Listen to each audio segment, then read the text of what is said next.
Welcome to the St Augustine Chronicles, the where, the who, and the how'd they get there. Today I have as my guest John Versaggi. John, I think you're a St Augustine native, right? I was actually born in Louisiana, moved here at age 3. I would never have guessed that. I thought all of the Versaggis were born here. No, not this one. So John's from a prominent St. Augustine family.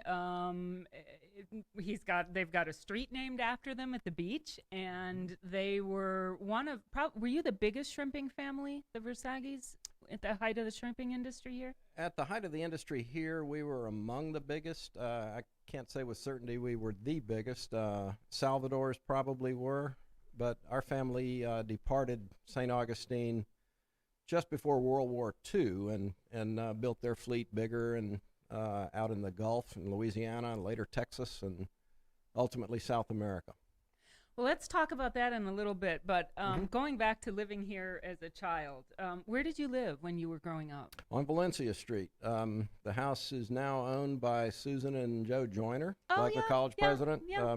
Big red brick house with white columns. That was our home. And do you know how many people lived in St. Augustine back then? I think the city was somewhere around 5,000, 6,000. Really? And the county was 40,000. I can't even imagine that. Well, it must have just been farms and forests in the county. The county was largely agricultural. Of course, you had potato farming, cabbage farming, gladiola farming. The rural part was agriculture. The city itself, there was not a great deal going on. Tourism was small at the time. Fairchild, which is now Northrop Grumman, was an industry that was beginning to grow. But and boat building. So there was an airport? Oh yeah, the current airport was always there, and Fairchild Hiller established themselves and were an aircraft modification center. They would, they had a program there in the mid '60s, late '60s, to modify old cargo planes and make them into gunships to send to Vietnam. I had no idea. Oh, they were running 24/7. It was a huge project. You'd be out at the beach and you'd see these old C-119, one of the ugliest airplanes ever built, but big old cargo plane out there doing test runs, and sometimes they'd fire the machine guns out into the surf. Oh my gosh! Yeah. Hopefully not at anyone. Not at anyone. It might have upset a shark or two, but. No, that was people who were here in the mid '60s will remember that well. Oh, I didn't know that there was any connection like that here in St. Augustine. Yeah. And so, if there were only about 5,000 or so residents, where were the city limits in St. Augustine, and kind of what year are you thinking? The city limits I remember were right there at Schooners on US 1 North, and going south. I don't think it was much past. Arapahoe, somewhere out there around Target. So that's where it is now. Yeah, although there's been some, not expansions, but what do you call it? Annexing that's gone on. So there's a lot of, pretty ragged city limits, boundaries, that is, but roughly where it is. And the city hasn't grown appreciably, but the population certainly has. Did the city limits go to 312 as well on the island? I don't believe so. I'm calling from memory here, but I thought the city limits stopped before State Road S3 was put in, which is now A1A, where it turns at the Alligator Farm. Yeah. That didn't used to be there, other than to get into Madera Heights and some of the subdivisions. That was not a thoroughfare. You got to the beach by going straight on A1A right through Anastasia Park. And the city limits, I think, were right there at that curve. So we have grown a little bit, Yeah. Not enough to triple the population, but I mean, it's not in lockstep with the population growth. So living downtown, was it quiet then? Yeah. Downtown back then was pretty sedate. You'd see the horse and carriages plodding along. We only had one sightseeing franchise. That was what are today the red trains. They had 5. That's all they could put on the street. So aside from horses, carriages, those 5 trains, and a lot of private guides. People would get their license. In fact, I actually had one, but you could be a tour guide, and you would hire yourself to a tourist to actually get in their car and drive them around and give a personal tour. Oh, that was so trusting. Yeah, yeah, right. It's kind of like a Uber tour guide. I can't imagine but, that now, nobody would ever do that. Well, first off, you couldn't get in your car and drive around because there's no room to drive anywhere. That's true. St. Augustine was quiet by comparison to today. Congestion, there wasn't, I won't say it wasn't any, but it was very seldom that the streets would choke up until the late 60s and 70s. I drove a sightseeing train back then for the old jail, and I do remember traffic backing up from the city all the way back to the Mission, and that's where our tour started. So we would get going down the block, and all of a sudden we're gridlocked and had to keep people entertained for about 15 minutes to get to the city gates and really get going. But childhood here was just a paradise. You could go anywhere, you could do anything. You were safe, ride your bike, leave it on outside the merchant's front door, no lock. People left their doors open, their cars. And everybody keys. Knew everybody else, right? Oh, of course. Yeah. Every merchant had a charge account with your parents, and Yeah. you just walked in, bought something, and charged it. Yeah. And was Flagler a college or no? No, it was a hotel until 1966, I believe, and in 68, they opened their doors as Flagler College, part of Mount Ida at the time. So did they have a lot of guests that stayed in the hotel until 66? Was it still pretty popular? Well, funny you would ask that. I used to walk to school. I went to CPS, so from my house to CPS, the fastest way was to go through what was the motor entrance to the hotel. Now, bear in mind, they were only open about 3 months a year. It was a winter resort, as all of St. Augustine was back in the heyday. Speaking of the 1890s to then, but the college sustained. It was operating at a loss. I know that because my father-in-law, John Morris, actually was the controller for the Flagler system, but it was the wish of Mr. Keenan to keep that operating until he died. So it did. And I don't think you could ever have trouble as a walk-up guest to get into the Ponce de Leon Hotel. You would see cars in the parking lot. They were mostly people migrating for the winter, going down further to Palm Beach, maybe Miami, but they would drive, and you'd see these old rusted-out Cadillacs and Oldsmobiles and Lincolns in the parking lot, and people would come and stay a week. So it wasn't a posh resort by that time. Like it was when it first opened. It was much more prestigious to stay there. By that time, it was it was the landmark on the way to the South Florida, but no, it was outdated. It had no air conditioning. Oh my gosh.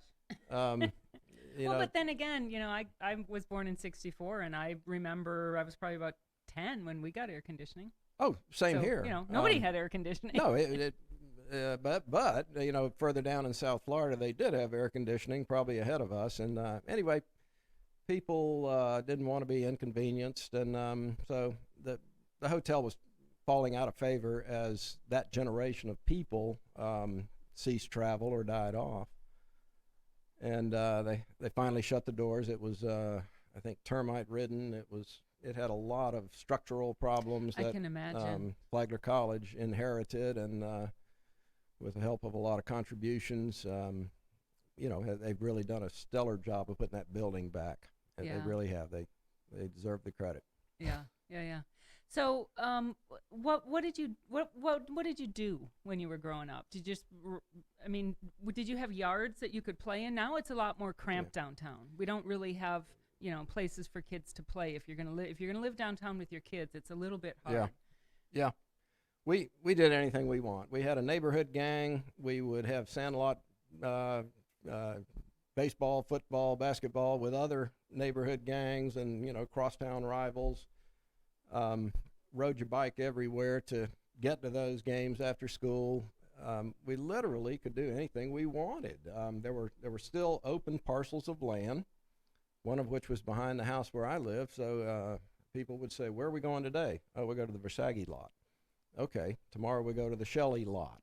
And the cow pasture was down there at the end of Marine Street. Those were our three main places for sandlot games.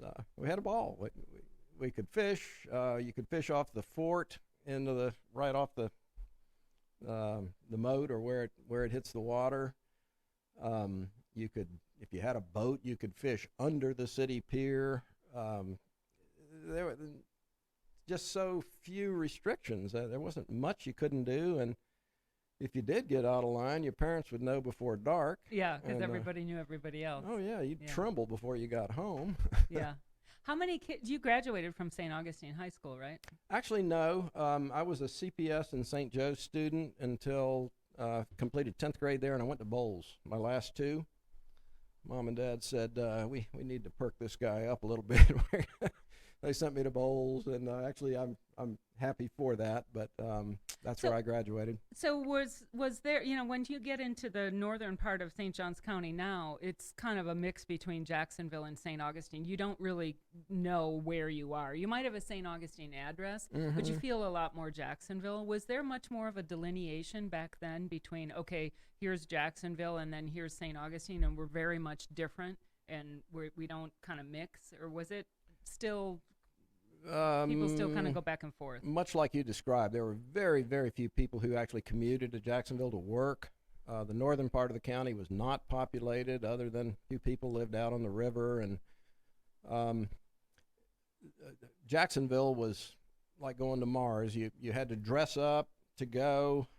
We go do our annual school shopping to get ready for school clothes and things. And all the merchants in Jacksonville were downtown, but you dressed up to go. It was the big city. Oh, yeah, it was the big city. And, if you got to go to Morrison's cafeteria during that day, it was just a big deal.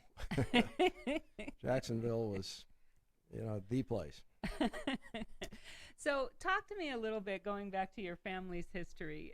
Your family, would it have been your grandparents or your great-grandparents that immigrated to the States? What generation was it? My grandparents, Salvatore and Vincenzina Versaggi. He came first in 1907. Like many immigrants, Italians, Portuguese, Greeks, they went to New York, camped out there a few years, and then migrated from there down to Fernandina, where the shrimp business was being started, with credit given to Mike Salvador for finding that. And they came to St. Augustine in 1924. But do you know what brought them? Did they have a shrimping background in Italy? No. Shrimp in those years was not a delicacy. It was, first of all, there was no way to preserve it other than salt. And shrimp was the sort of thing you find in bars, for snack food. Prisons would buy shrimp. Really? Yeah. Can you imagine now being served shrimp in prison? Yeah, right. Lobster was the same way.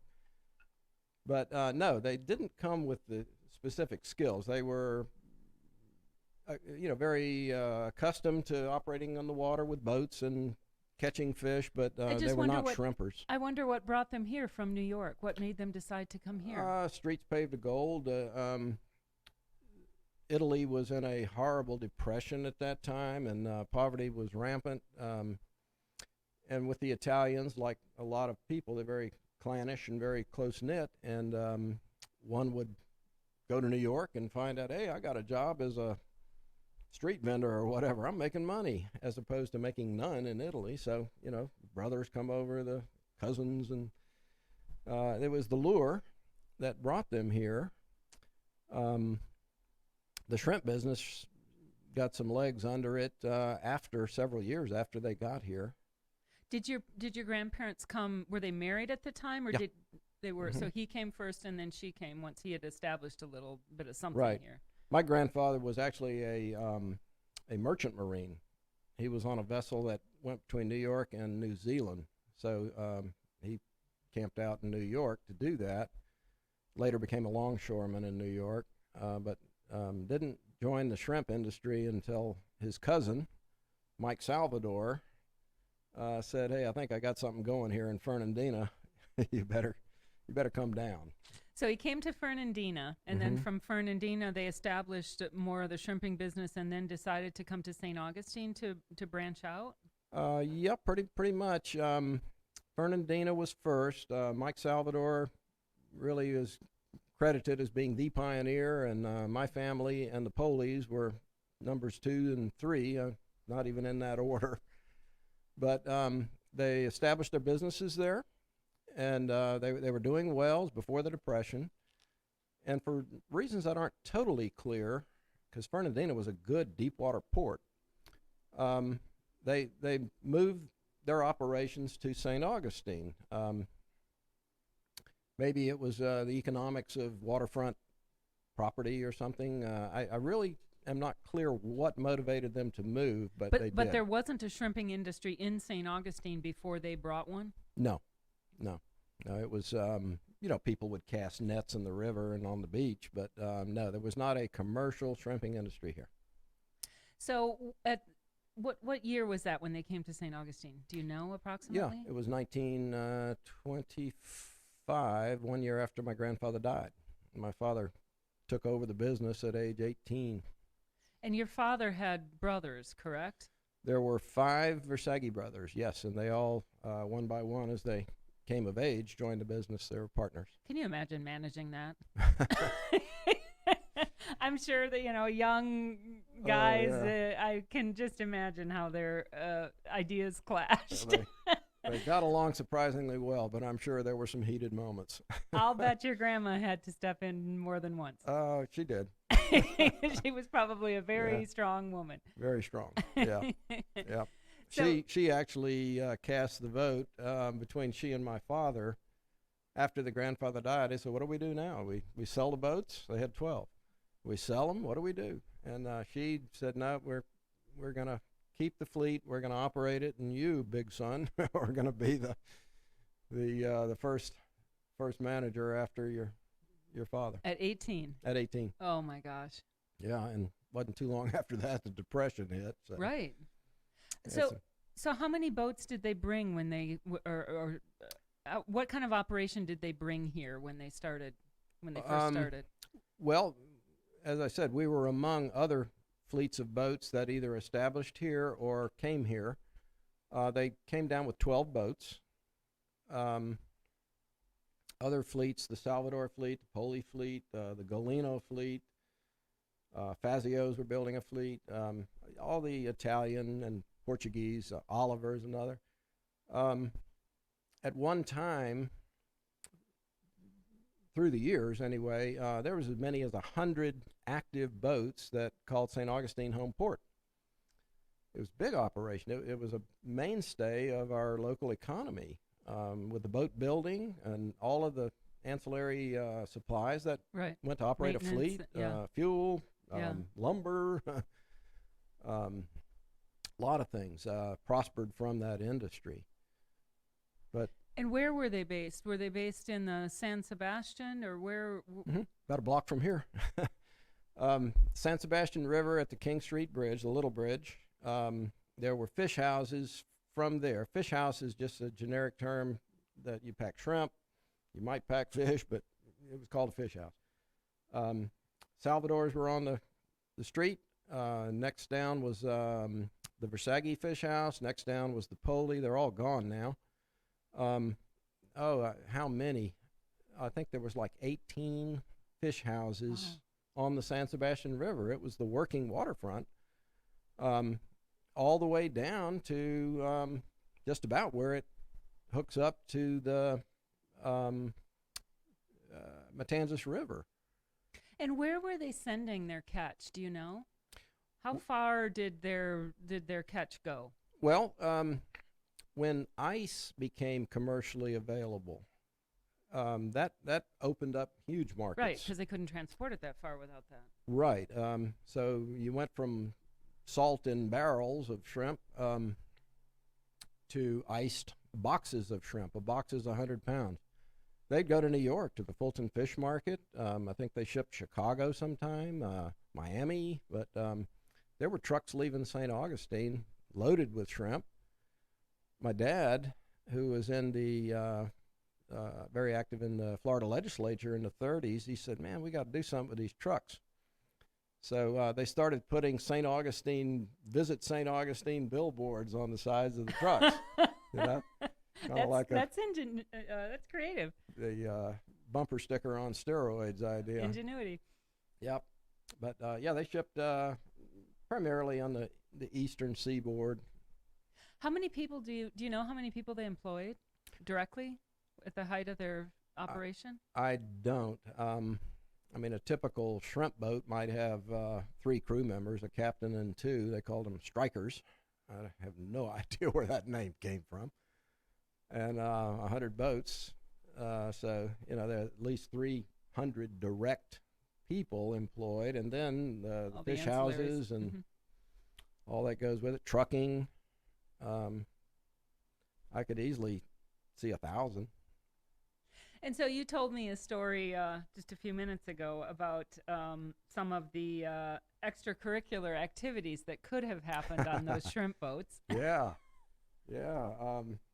My father told me a story about during Prohibition, when he didn't have 2 nickels to rub together. The business was struggling. They were selling shrimp for like 5 cents a pound. And they might net a penny out of that. Anyway, he was having a tough time, and he said the bootleggers, the rum runners, they used to connect up off St. Augustine, and I'm sure other places on the east, but this was one, and they needed to get the rum into port, and he was offered, he said, numerous times, because he had the distinguished claim of having the fastest shrimp boat in St. Augustine. It was a converted yacht. So one of his boats, it was called the Manual V, was offered. He said, "Can we rent that just for a night?" And I know what you're up to, but no, I can't do it. Just wouldn't do it. He was pretty squeaky clean, and I'm proud of him for that. But that contraband used to come in to the San Sebastian River, according to my father. They'd tie the boat up, and it would be just pretend unload shrimp in the middle of the night. And the contraband actually came, according to him, to this very building we're in, the Karkabah building, and it would be staged and pushed out to local speakeasies or whatever, wholesalers. Well, I'm sure that happened because it had to be happening. Sure. Somebody had to be getting it back and forth, Yep. right? Yep. That's why there was that industry. That's right. That's right. So your dad wouldn't take them up on it, but somebody here did. Oh, yeah. Well, there was somebody prospered from that. One of his competitors said, "I'll take it." Oh, yeah. Here's my boat for the night. No doubt. No doubt. Funny stories. Another humorous little thing. I don't know if the camera can pick up on this or not, but there was a operator here named Felice Galino. Felice was another Italian immigrant, started fleet. This is the picture. Will the camera get this? If you hold it up a little bit more, yeah. All right. Bring it up. Like so? Yeah, I got it perfect. All right. Now, yeah. I don't know if you can see that full spread there, but the name of the first boat on the end is the Benito Mussolini. So, And what year do you think that was? it's probably in the 30s. Late 30s, judging from the looks of the boats. And Galino named his boat after his Italian war hero, and he is another that moved his fleet to Louisiana before the war, and he was getting a little pressure about them. I would think. So he craftily renamed the boat the Enterprise. But this book, I'll take a quick chance to pitch, Shrimp Boat City, written by Ed Long and Brendan Burke. Brendan was with the Lighthouse, one of the marine archaeologists, and Ed Long was just and still here in town, operated a boat, owned shrimp boat. He was a boat mechanic, a boat repairman, knows the industry cold, and he collected actually worked at Desco a number of years, collected lots of memorabilia, and I went to the lighthouse and said, I got this. What do we do? And they said, let's do a book. And Well, they did a whole exhibit. they have an exhibit upstairs. They're in the process of refurbishing that right now and spiffing that up a little bit more. But I couldn't be more indebted to Ed Long and Brendan Burke for publishing this book. It is a beautiful chronicalization, if that's even a word, of the shrimping industry here in St. Augustine, shrimping and boat building. And you mentioned Louisiana. So were they operating both out of St. Augustine and Louisiana and other ports as well? No. Our boats went there, as did Felice Galino, and some of the Passettis who were operating here at the time went. But no, they didn't operate two sites. They moved lock, stock, and barrel out there to the Gulf. I think because shrimping here was, as I said, we had 100 boats, and there were boats in New Smyrna, there were boats in Cape Canaveral, Mayport. We're getting a little fished out. So the bounty was more plentiful in the Gulf. So is that what happened to the shrimping industry here? Was just that there were too many and there wasn't enough shrimp to support that after a while, or were there other things in play? To your question, yes. There was a lot of boats, and you'd have good seasons and bad seasons depending on a lot of things, rainfall, weather. But anyway, in a good season, production was starting to diminish, and the other factor, though, would be pollution. Shrimp spawn way up the freshwater rivers, and when you have a paper mill in Palatka and sewage being dumped in Jacksonville, and it was clearly harming the shrimp. I didn't know that. Mm-hmm. Yeah, there were activists here, Felix and Johnny Salvador, my father, went to Tallahassee and implored them to impose regulation on what could be put into the rivers, and they were successful. It was abated, and over time the production has come back with far fewer boats going after it, but now you have shrimp farms in the Asia market. There's some in Central America, and I think I'd rather eat a page out of this book than a farm shrimp, but that has really kicked the props out of the price of shrimp and has made it a less lucrative venture. And you mentioned that the boats were going, your family was going to, I think you said South America as well as Louisiana? Well, they moved in the 50s from Louisiana to Texas, and then South America became the new frontier. So they actually did have a separate operation there. They put 24 new boats in Guyana. It used to be British Guiana. Okay. And also the Fazio family, who's got roots here, and two other operators. They had a 100-boat fleet among the four companies, and did well, and sold that in the 70s. Is there a different species of shrimp? Wow, you're asking me a question. I mean, I wonder, because of the geographical difference, whether it was the same species or whether it was a little bit of a variant? I have a poster at home that has the shrimp species on it in pictorial form, and there's probably 100 species, but might be 20 families of shrimp. Tiger shrimp, whites, reds, grays. I'm just wondering if the ultimate end user, the person who would consume them, knew the difference between whether shrimp was coming from South America or whether it was coming from our local waters, whether they'd... Most people know, but this operation in South America sold primarily to wholesalers, to restaurant wholesalers. So, the chefs in a restaurant would know, no, I don't want that variety of shrimp. I want this kind. Or, they pick their favorites over time. And so they were bringing it back here. They weren't selling to South Americans, to countries or to cities in South America and restaurants in South America. They were bringing it back here. No. They were shipping shrimp to the States, to Europe, London, Hamburg. They ship them out on freezer ships, big volumes of shrimp.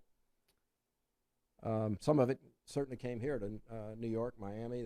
They were delivering here. I have to wonder how the mafia didn't get involved in shrimping. Ah, I mean, I hear what you're saying about the boats being everywhere and shipping things everywhere. It seems to me like the mafia should have been involved in the shrimp boat industry or the shrimping industry. Well, the story I began to tell you while we were waiting, in Louisiana, the mafia was very prominent.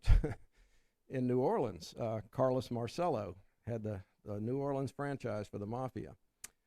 And Carlos and his brother, I forgot his name, owned 6 shrimp boats and operated them, right in the same ports as where the Versaggi fleets were. And there was money laundering, clearly. That's what it was for. There were a number of operators in the little Louisiana community who had close ties to the Marcello operation and kept the umbrella over them. My father was not one of them, and he and his brothers. But there were connections to the mafia, clearly, in that industry. A side story, Marcello was deported by Robert Kennedy in the 60s. After his brother was president, Robert Kennedy was Attorney General, and he was all over organized crime and harassed Carlos Marcello unmercifully, and finally picked him up at the airport one day, just kidnapped him, put him on a plane, sent him down to one of the Central American countries. It wasn't Costa Rica, it might have been El Salvador. Anyway, shipped him off. Gave him $10 and said, "Fare thee well, don't come back." Like that was going to work. Yeah. Well,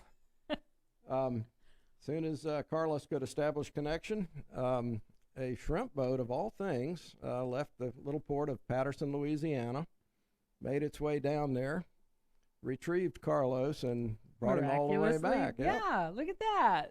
Yep, it was a boat named the O Johnny. I imagine that there was a lot of pressure on your dad and his brothers to join. Yeah, I mean, if you're in an industry and you're clean and you're in an industry where the mafia is operating, that doesn't typically go over well. Well, I think the shrimping for the mafia was more of a means of money laundering than it was revenue. And I would think it also helped to transport, illicit items back and forth. Guns, drugs, booze, whatever. Probably booze. But, people. Yeah. My dad told the story of when they first made their visits out to Louisiana and they were moving the boats in the state of Louisiana.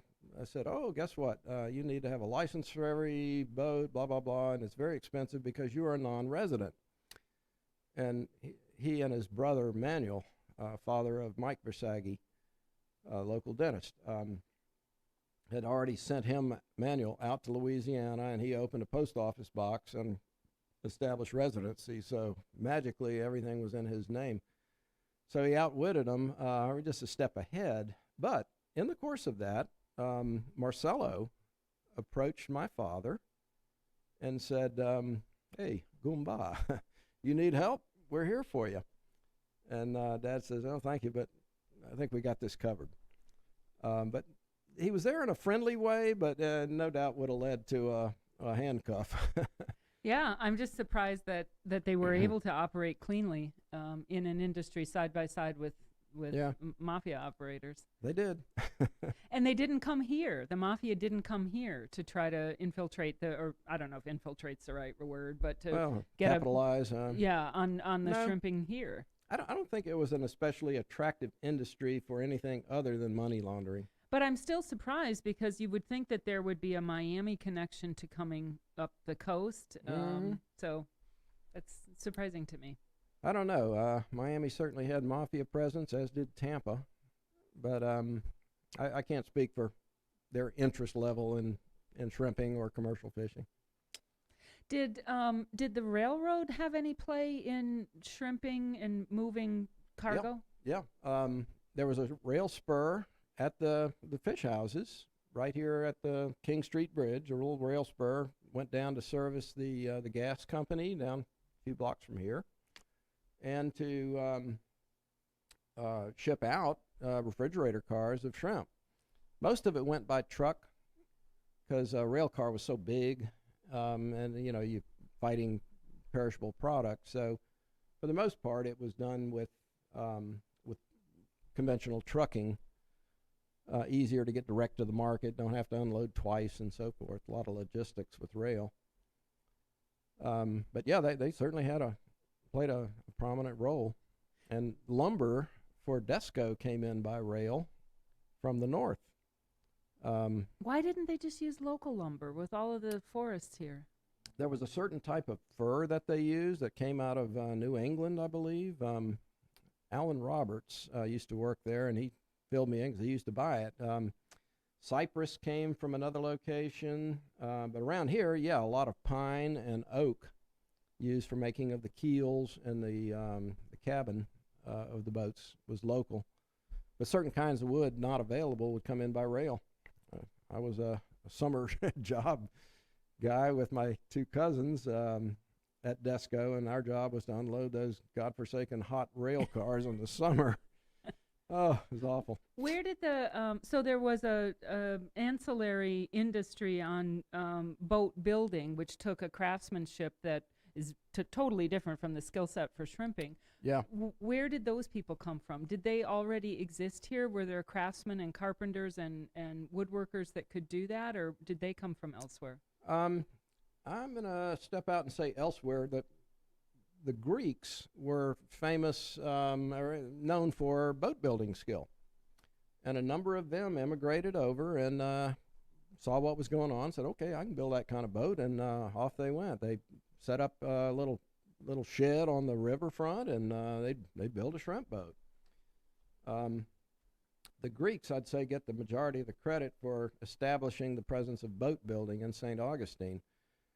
What changed a lot of that was when L.C. Ringhaver set up the Desco operation, which in their heyday were building about 110 boats a year, compared to a little independent yard might build 2, 3. That's amazing. But they tapped a lot of those skills, because some of it was actually hand done, to build a bow stem of a shrimp boat out of wood. Vincent Damari, he's still here. He was Italian, but he was one of few people who knew how to use the right kinds of hand tools and actually chisel a bow stem out of a certain kind of oak. You had to pick the tree. I'm sure you because it had to have the right shape. Of course. Yeah. So I think the Desco operation recruited a lot of the people who were independents and were probably struggling to work for them. And but Desco was building the big boats, right? Weren't they? They weren't building shrimp. They were building big boats. No, they were shrimpers. Desco started out with I think 58-foot boats, and toward the end we're building 75-foot boats, more range and more capacity, but all shrimp boats. All shrimp. Yeah. Oh, I thought they were building other types. Occasionally they would build a charter boat or something. It was all on a shrimp boat hull. It was all derivative of what they were accustomed to. How'd they put out that many boats compared to the small guys? Well, I have to give that credit to L.C. Ringhaver. You familiar with the Ringhaver name? They're Caterpillar now. Very, very generous to the community, I might add. L.C. Ringhaver, I think he came out of Detroit Diesel, and right after the war, people who made diesel engines were looking for ways to sell diesel products because you weren't building tanks, you weren't building trucks. What do we do? There's these boat builders down there in Florida. Let's see what we can do. He came down with the mentality of mass production, and he set it up. Go to your Henry Ford history. We're going to have an assembly line here. We're going to lay the keel in this station. We're going to add the ribs here. We're going to go right on down the progress of building a boat. We throw it in the water. We fit it. We paint it, and off we go. So he put methodology, good methodology, into that boat building operation. Had some very talented and motivated foremen and superintendents to work with him, and I guess the rest is history. So he established in the late 40s, early 50s, was it? Late 40s. They weren't around that long then. The boat building operation, I think, ceased for commercial fishing boats, ceased in the late 70s, maybe 1980. They had launched over 2,000 hulls. They had gone from wood to offering fiberglass, never did steel. And then it was bought by Whitaker, and Whitaker ran it to operate shrimp boats for a while, but that's when the industry was declining due to shrimp farming, and fuel costs really hit the fishing industry hard. So they started making sport fishing boats, smaller ones. Lures bought that operation, and Lures is considered a good fishing, offshore fishing boat, sport fishing. Mm-hmm. After that, I think that market dried up during some recessions, a recession rather, and so they closed. So was your dad still alive when the operation wound down? Yeah, he was. He died in 1996. Were all the brothers around too, or no? I think one brother preceded him, but That must have been heartbreaking for them to wind that down. Oh yeah, because they had literally grown up with it. They did. They were pioneers for sure, and just disgusted him to see the shrimp farming in particular that was just really changing the game. And so it was probably, my guess would be, it's not only the issues that they had with the lack of supply of shrimp anymore, the lower supply, and the pollution that might have been an issue, but it was the competitive cost that you could lower your costs elsewhere, and with the farms and with Asian type shrimping. Right. And some countries were subsidizing their shrimp farms to sell the production to the States. Big lobby effort to try to get that straightened out. I don't know how it fared. But you couldn't, the wholesale price for shrimp, I'm going to make up some numbers, but they'll be in scale. If the wholesale price of shrimp was $8 a pound, wild caught, edible, the wholesale cost of farm shrimp might have been $2.50. Right. So I'm sure that it was a perfect storm of events that you couldn't came compete together unless people had a clear preference for wild caught and bothered to read the label. You know what they were going to do. So it changed the game. It must have been really sad though for them, really difficult for them, having lived their whole life like that. Was your grandmother still alive back then? She died in '89, I think. No, she didn't. She wasn't tracking that issue very carefully. Yeah. No, she was old Italian with the accent, and she couldn't read English. She could read a few words, but no, she just hung out right there in Valencia Street. And aren't you working on a museum of sorts now for the shrimping industry? Yes. I was recruited into this. It is a monument that we're building.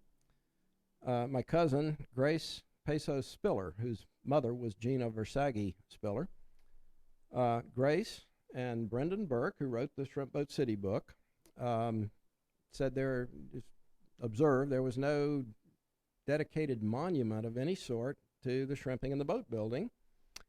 They looped me into the project, so we have, through private funds, raised money and have been generously offered a location at the new shipyard, former Desco property.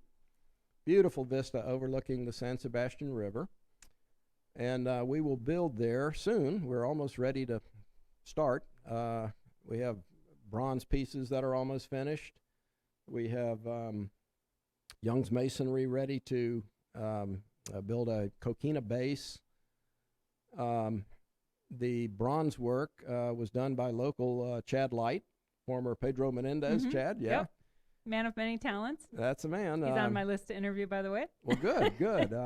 Chad sculpted a beautiful map of the San Sebastian River, which will be like a battlefield map on the base of the monument, about 3 feet high. And around the map, on all 4 sides, will be text panels describing site number 1 on the map is the former Gaetano's shrimp boat building yard, and site number 3 was the Salvador fish market, etc. 16 places.